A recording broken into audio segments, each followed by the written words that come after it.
Good morning, students. Welcome back to PK Math World.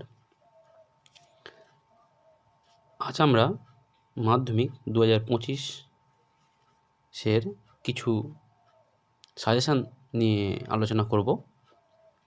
2025 সালের যে মাধ্যমিক পরীক্ষাটা আমাদের ওয়েস্ট বেঙ্গল বোর্ডে হতে যাচ্ছে, তার উপপাদ্য এবং সম্পাদ্য আমরা জানি সবাই। 5 নাম্বার পর 5 নাম্বার দুটো আসে, মানে একটা সম্পাদ্য 5 নাম্বার আর একটা উপপাদ্য 5 নাম্বার। সেই উপপাদ্যের আমার মতে 99.99% তিনটে উপপাদ্য আমি দেব, তার মধ্যে একটা শিওর কমন আসবেই।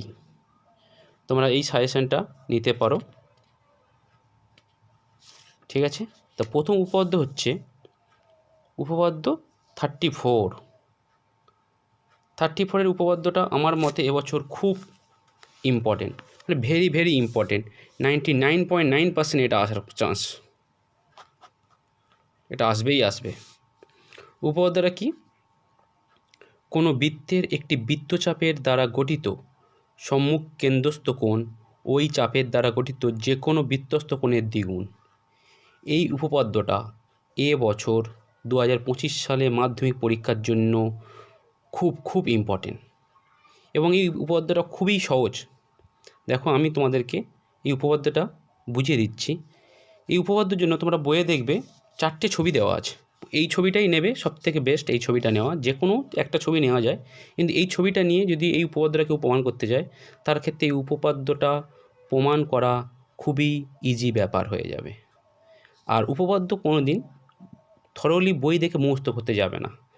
যদি ছবি অনুযায়ী মুখস্থ করো, দেখবে খুব ইজিভাবে তোমরা উপপাদ্যটা খাতায় নামিয়ে দিয়ে আসতে পারছো, এবং পাঁচটা নাম্বার তোমরা খুব সহজেই পেয়ে যাবে। এই উপপাদ্যটা কীভাবে প্রমাণ করবে দেখো। বলেছে কি উপপাদ্যটা, কোনো বৃত্তের একটি বৃত্তচাপের দ্বারা গঠিত সম্মুখ কেন্দ্রস্থ কোণ ওই চাপের দ্বারা গঠিত যে কোনো বৃত্তস্থ কোণের দ্বিগুণ। আচ্ছা, উপপাদ্য প্রমাণ করার জন্য কয়েকটা পার্ট থাকে, এখানে পার্ট মার্কিং থাকে। একটা ছবি, আরেকটা থাকে প্রদত্ত, যেটা আমি লিখেছি। তারপরে আসবে প্রামাণ্য, তারপরে আসবে যদি প্রয়োজন হয় অঙ্কন, তারপরে প্রমাণ।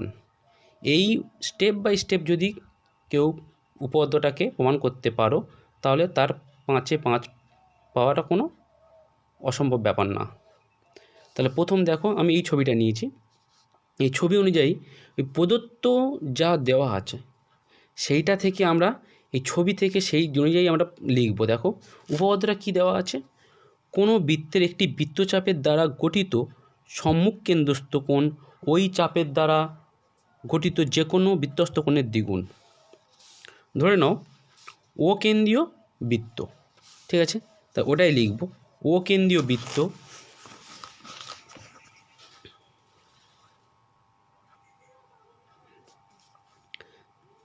এখানে বলেছে দেখো, কোনো বৃত্তের আমরা কি এখানে নিচ্ছি একটা ও কেন্দ্রীয় বৃত্ত প্রদত্ততে, সেটাই লিখব আমরা। যেটা বলছি, যেটা দেওয়া থাকবে তোমার প্রশ্ন, সেইখান থেকে প্রদত্তটা লেখা খুব সহজ ব্যাপার।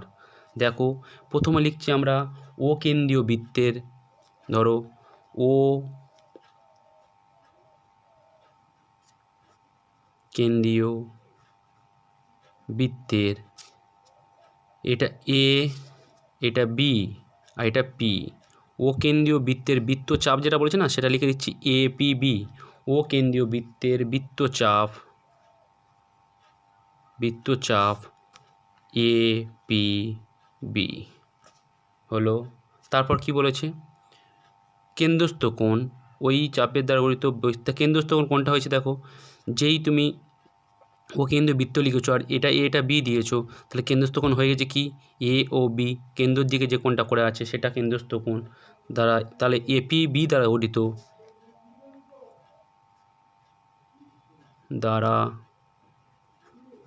গঠিত কেন্দ্রস্থ কোণ এ ও বি কোণের সাইন এরকম, ঠিক আছে। কেন্দ্রস্থ কোণ এ ও বি, বহিস্থ এটা নাম দাও সি, এবং তাহলে বহিস্থ কোণ এটা যদি কেন্দ্রস্থ কোণ হয়, কেন্দ্রের দিকে যেটা ভিতরে থাকবে সেটা কেন্দ্রস্থ কোণ, বাইরেটা কী হবে বহিস্থ কোণ, এবং একটি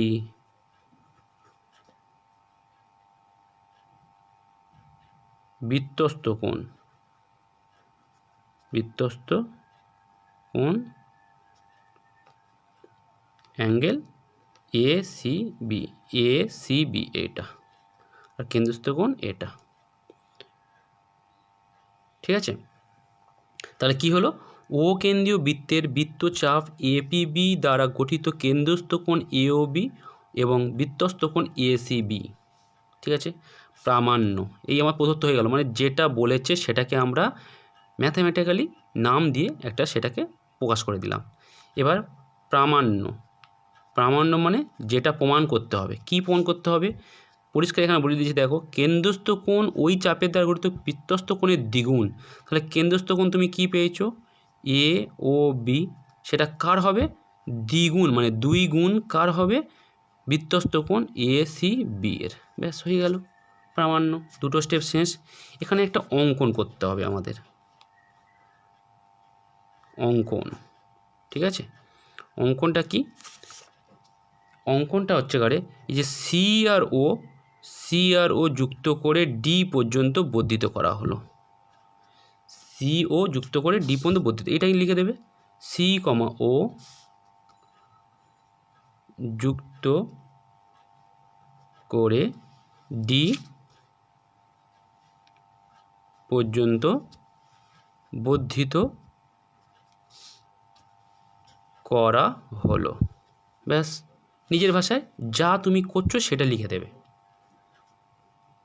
এবার দেখো আসবে প্রমাণ, ব্যাস লাস্ট স্টেপ। প্রমাণ করার জন্য আমরা জানি কোথায় যাব, আমরা এ ও বি, আমরা যাব অ্যাঙ্গেল এ ও বি সমান সমান 2 ইন্টু এসিবি, এটা আমাদের প্রমাণ। প্রমাণটা কী করবে দেখো, সিও যুক্ত করার ফলে দেখো দুটো ত্রিভুজ উৎপন্ন হয়েছে, এ ও সি ত্রিভুজ আর বি ও সি ত্রিভুজ। প্রথম আমরা এ ও সি ত্রিভুজের থেকে পাই,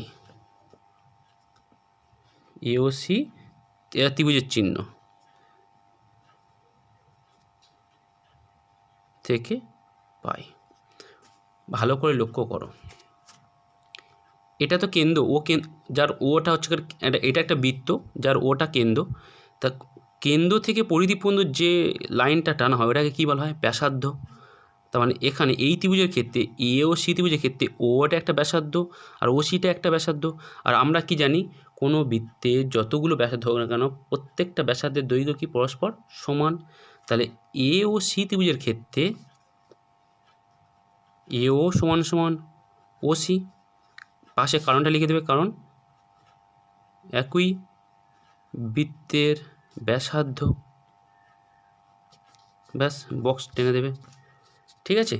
এও আর ও সিটা একই বৃত্তের ব্যাসার্ধ জন্য সমান হয়েছে।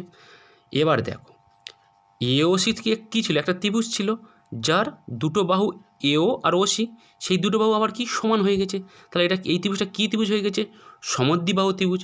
আর তোমরা ভালোভাবে জানো সমদ্বিবাহু ত্রিভুজের যদি দুটো বাহু সমান হয় তার বিপরীত কোণগুলো কী হয়, পরস্পর সমান হয়। তাহলে তুমি এখান থেকে বলে দেবে this implies that angle O A C সমান সমান অ্যাঙ্গেল ও সি এ, এই অ্যাঙ্গেলটা সমান, কারণ এই বাহুটা আর এই বাহুটা যদি সমান হয় তার বিপরীত কোণ এইটা, তাহলে ওটা সমান হবে। কারণ তুমি কি লিখে দেবে, ওটা লিখতে পারো যে যেহেতু ও এ ইকুয়াল টু ও সি, সুতরাং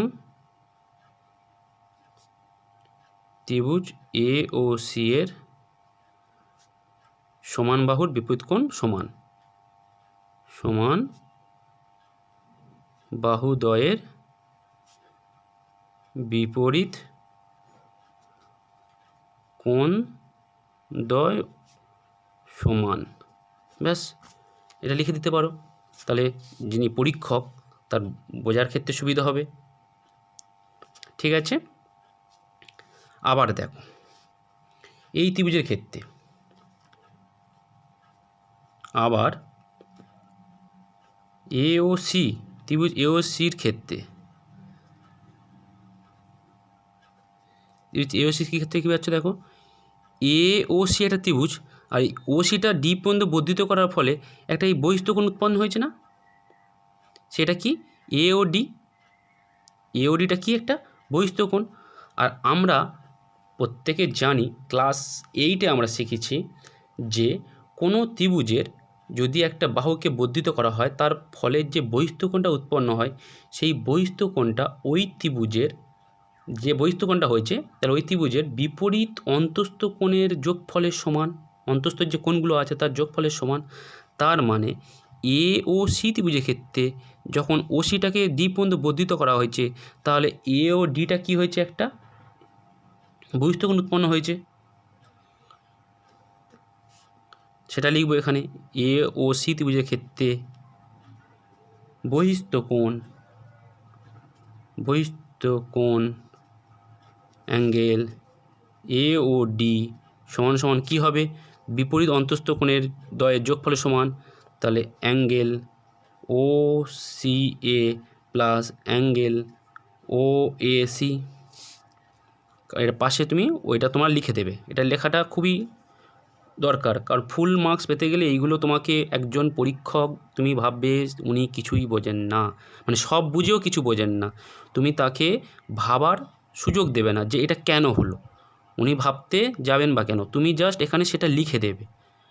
মানে তুমি সামনে নেই কিন্তু তোমার খাতাটা যেন একটা টিচার যেমন বোঝায় তোমার খাতা যেন সেইভাবে একজন পরীক্ষককে যিনি খাতা চেক করবে তাকে যেন সেইভাবেই বোঝায় যে এই খাতাটা একজন ভালো স্টুডেন্ট যেভাবে লেখে সেইভাবে লিখেছে, ঠিক আছে। ওই জন্য এখানে তুমি লিখে দেবে কি যে কোনো ত্রিভুজের আমরা জানি বহিস্থ কোণ তার বিপরীত অন্তস্থ কোণ দ্বয়ের যোগফলের সমান, সেটা লিখে দেবে এখানে, সেটা লিখে দেবে। এটা হলো, এটা তুমি তাহলে কি নাম দেবে, এখন নাম দেওয়া দরকার নেই, দেখো এইখানে কাজে লাগাও। ওএসি আর ওসি এ সমান ছিল, তাহলে আমি এখানে কি লিখব, ওএসির জায়গায় ওসি এ বসে দেবো, ওসি এ থাকলো, আর এখানে ওএসির জায়গায় বসাবো ও সি এ। তোমরা বলতে পারতে যে ওসি এর জায়গায় ওএসি কেন বসালাম না, কারণ দেখো আমার তো এওডিটা পেয়ে গেছি এখানে, আমার তো এবার দেখাতে হবে বৃত্তস্থ কোণটা, মানে কি সি কোণটা থাকতে হবে। তুমি যদি এখানে এই ওসি এর জায়গায় এটা বসিয়ে দিতে তাহলে তো বৃত্তস্থ কোণটা থাকতো না, মানে উল্টোটা হয়ে যেত, এই পারে কোণটা হয়ে যেত। অতএব আমার দরকার যেটা আমার সেদিকে যাব, ওই জন্য ওএসির জায়গায় কী বসাবো, ওসি এ বসাবো। তাহলে এটা কত হয়ে গেল, 2 × ও সি এ, এইটা 1 নম্বর নাম দাও। অনুরূপভাবে একদম সেম প্রসেসে তোমরা বিওসিটা করবে, অনুরূপভাবে ত্রিভুজ বিওসির ক্ষেত্রে বা থেকে পাই কী পাবে, একদম সেম, জাস্ট এইখান থেকে এই পর্যন্ত কপি হবে, শুধু নামগুলো চেঞ্জ হবে। বিওসির ক্ষেত্রে কী পাচ্ছ দেখো, সরি এইখান থেকে এই পর্যন্ত বলছি, এইখান থেকে এই পর্যন্ত জাস্ট সেম হবে, শুধু বিওসি ত্রিভুজের ক্ষেত্রে সেটা উল্টো করতে হবে। বলো এখানে ওবি সমান ওসি, কারণ একই বৃত্তের ব্যাসার্ধ, একই লেখা, একই বৃত্তের ব্যাসার্ধ সেম লেখা, কারণ দেখো ওবি আর ওসি তো একই বৃত্তের ব্যাসার্ধ, যেই একই বৃত্তের ব্যাসার্ধ হয়ে গেছে এটা কী ইমপ্লাইজ করবে, ত্রিভুজ, এটা সমদ্বিবাহু ত্রিভুজ হয়ে গিয়েছে, তাহলে এই কোণটা সমান হবে, তাহলে অ্যাঙ্গেল ও বি সি সমান অ্যাঙ্গেল ও সি বি সমান হলো, ঠিক আছে। আবার সেমভাবে এই ত্রিভুজের ক্ষেত্রে তুমি কী লিখতে পারবে, সেমভাবে বিওসি এর ক্ষেত্রে, ত্রিভুজ বিওসির ক্ষেত্রে কী পাবে, বহিস্থ কোণ কত বলো, দেখো এই যে ডি বাহুটা যেমন বেড়ে এসছে, এইখানে বার হয়ে এসছে, তাহলে কি হবে, বিওডি ত্রিভুজ হবে, অ্যাঙ্গেল বিওডিটা কি বহিস্থ কোণ, তার বিপরীত অন্তস্থ কোণ মানে কি এইটা আর এইটা, তার মানে কী হবে ও BC plus angle O C B সমষ্টি সমান হয়ে গেছে। আমরা আবার বললাম, তাহলে একটু আগে যেটা বলেছিলাম এই কোণটা আমরা নেবো না, আমরা সি কোণের ইন্টারেস্ট, তাহলে ও বি সি, ও বি সির জায়গায় আমরা কী লিখবো, এটা থেকে ও বি সি সমান সেটা কী লিখবো, অ্যাঙ্গেল ও সি বি, আর অ্যাঙ্গেল ও সি বি ছিল একটা, তাহলে এই দুটো মিল যোগফল করলে একই জিনিস, তাহলে 2 ইন্টু ও সি বি হয়ে গেল। এটার নাম দাও 2 নম্বর। ঠিক আছে, এটাকে নাম দিলে 2 নম্বর। 2 নম্বর নাম দেওয়ার পরে তোমরা এবার ওই এই যে 1 আর 2টা যোগ করে দাও। 1 আর 2টা কী করবে, এই 1 নম্বর আর 2 নম্বরটা তোমরা যোগ করে দেবে, 1 + 2 করে পাই। আচ্ছা দেখো তো এখানে কি ছিল, বহিস্থকোণ এওডি, বহিস্থকোণ এওডি প্লাস বহিস্থকোণ বিওডি, বহিস্থকোণ বিওডি দুটো যোগ করলে কী পেয়ে যাব, পুরো অ্যাঙ্গেলটা না, এইটা প্লাস এইটা মানে এওডি পেয়ে যাব, সেটাই এখানে লিখব। তাহলে কি লিখব, বহিস্থকোণ এওডি প্লাস বহিস্থকোণ বিওডি সমান সমান ওই পারে কী পাচ্ছিলাম, 2 into angle O C A, 2 into angle O C A R 2 into angle O C B, O C A plus angle 2 into O C B. এই দুটো মিলিয়ে কি হচ্ছে দেখে নাও, এওডি প্লাস বিওডি মানে ফুল অ্যাঙ্গেলটা, ফুল অ্যাঙ্গেলটা কি এওডি, এওবি বলতে পারি, ফুল অ্যাঙ্গেলটা এওবি, তাহলে অ্যাঙ্গেল হয়ে গেল এওবি। 2টা উভয় পক্ষে থেকে কমন নাও, নিলে এখানে পড়তে হবে angle O C A plus angle O C B. এবার ও সি এ দেখো, ও সি এ মানে এই অ্যাঙ্গেলটা, আর ও সি বি মানে এই অ্যাঙ্গেলটা, দুটো যোগ করলে টোটাল সি অ্যাঙ্গেলটা। আর সি অ্যাঙ্গেল মানে কী বলতে পারি, এ সি বি বলতে পারি, তাহলে এখানে লিখে দেবো 2 into angle A C B প্রমাণিত। ব্যাস, এই তোমার উপপাদ্য। এবছরের জন্য এটা খুব ইম্পর্টেন্ট, বলছি 99.9% এটা ইম্পর্টেন্ট, এটা আসবেই, মানে ধরে নাও এসে গিয়েছে। ঠিক আছে, এই উপপাদ্যটা তোমরা এই ছবি দেখে করে নেবে, কোনো অসুবিধা হবে না। এর সঙ্গে আর দুটো উপপাদ্য দেবো, এই 3টে উপপাদ্য যদি কেউ করতে পারো, আমি বলছি এবছর উপপাদ্য আর তার অন্য উপপাদ্য করতে হবে না। 99.9%, 1% বাদ দিলাম কোনো কারণবশত, 99.9% বলছি এই 3টে উপপাদ্য করলে তার একটা উপপাদ্য কমন আসবেই, আর আমরা জানি উপপাদ্য একটাই করতে হয়। এই 34 উপপাদ্যটা ছিল, আর দুটো উপপাদ্য হচ্ছে কারে তোমাদের বলে দিচ্ছি, পিথাগোরাস উপপাদ্য, পিথাগোরাস উপপাদ্য আর পিথাগোরাসের বিপরীত উপপাদ্য, এই দুটো উপপাদ্য ওর সঙ্গে সমান ইম্পর্টেন্ট। এই 3টে, আগেরটা যেটা বললাম কেন্দ্রস্থ কোণ বৃত্তস্থ কোণের দ্বিগুণ যেটা, আর পিথাগোরাসের উপপাদ্য আর পিথাগোরাসের বিপরীত উপপাদ্য, এই 3টে উপপাদ্য যদি করা যায় তার 2025 সালে 5 নাম্বার কেউ আটকাতে পারবে না উপপাদ্য থেকে। পিথাগোরাসের উপপাদ্য দুটো তোমরা স্টেটমেন্ট সমেত মনে রাখবে, কারণ অনেক সময় দিয়ে দেয় যে পিথাগোরাস উপপাদ্যটি বিবৃতি করো এবং প্রমাণ করো, সেম বিপরীত উপপাদ্যের ক্ষেত্রে বিবৃতি করো এবং প্রমাণ করো। সুতরাং তোমরা স্টেটমেন্ট যেটা দিয়েছে সেটা মনে রাখবে এবং প্রমাণটা করবে। আর পিথাগোরাস উপপাদ্যটা বইয়ে আমাদের যে বই আছে সেই বই অনুযায়ী করলে ততটা ঠিক হবে না, ফুল নাম্বার নাও পেতে পারো। যদি তোমাদের, তাই বলছি, যদি তোমাদের মনে হয় যে পিথাগোরাস উপপাদ্যটা আমার এইভাবে প্রমাণ করে দিতে হবে স্টেপ বাই স্টেপ, তাহলে তোমরা কমেন্টে জানিও, আমি তাহলে এই দুটো উপপাদ্য ভালো করে ছবি এঁকে বুঝিয়ে প্রমাণ করে দেওয়ার চেষ্টা করব, যাতে তোমরা 5টা নাম্বার ফুল পেয়ে যাও। ঠিক আছে, আজ উপপাদ্যর সাজেশনটা দিয়ে দিলাম 2025 সালের। এই 3টে উপপাদ্য তোমরা করো, তোমরা মিলে নিও, তোমরা কমন পাবেই। থ্যাংক ইউ ভিডিওটা দেখার জন্য। যদি পছন্দ হয় লাইক করো, কমেন্ট করো, শেয়ার করো এবং সাবস্ক্রাইব করে পাশে থেকো।